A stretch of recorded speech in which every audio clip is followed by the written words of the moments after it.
Hello, everyone. Ask her these questions to build intimacy without rejection. Most men believe that asking the right questions is simply a way to gather information. It's not. The real purpose of a powerful question isn't to extract an answer. It's to create an emotional experience she doesn't want to step away from. A small percentage of men understand this instinctively. They don't interrogate. They don't run through scripted lines they found online. They don't treat a conversation like a checklist. Instead, they ask in a way that makes a woman feel understood rather than analyzed. And that distinction, feeling seen versus feeling studied, is the difference between her emotionally withdrawing and leaning closer. Today, we're going deeper into how intimacy is actually built, not through tricks, not through rehearsed tactics, but through understanding the psychology behind connection.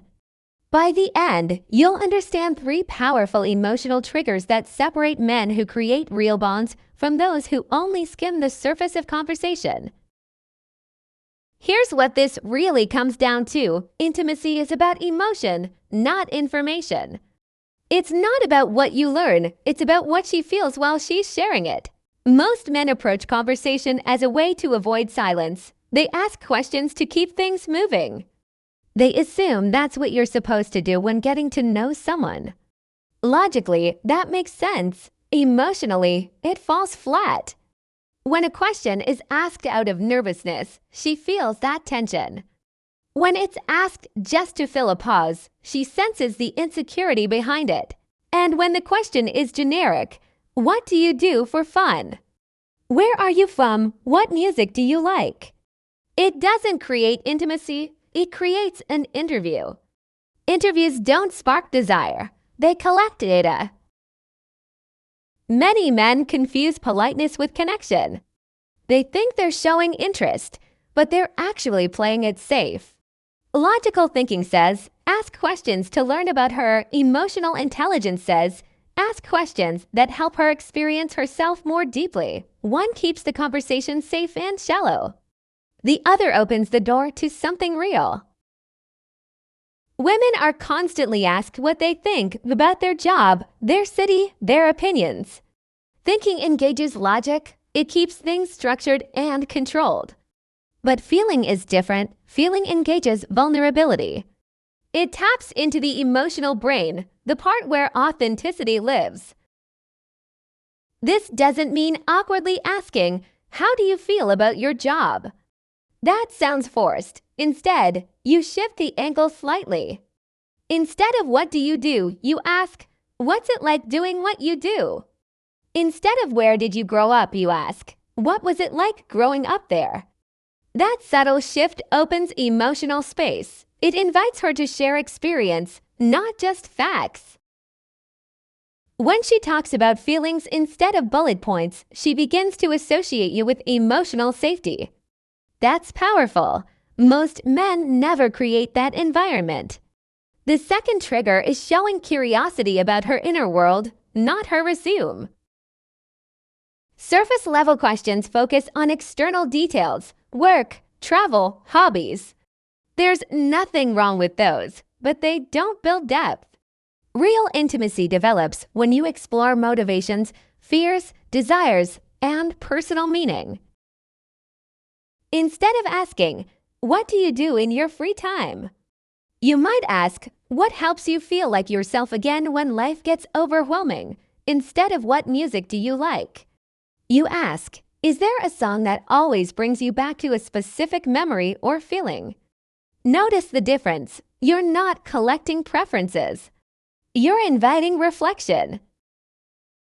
Psychologically, something important happens here. When she turns inward and reflects in your presence, she links you to that deeper part of herself. She doesn't just enjoy talking to you, she feels more connected to herself around you. That creates emotional gravity. The third trigger, and the one most men never master, is showing that you can handle her complexity.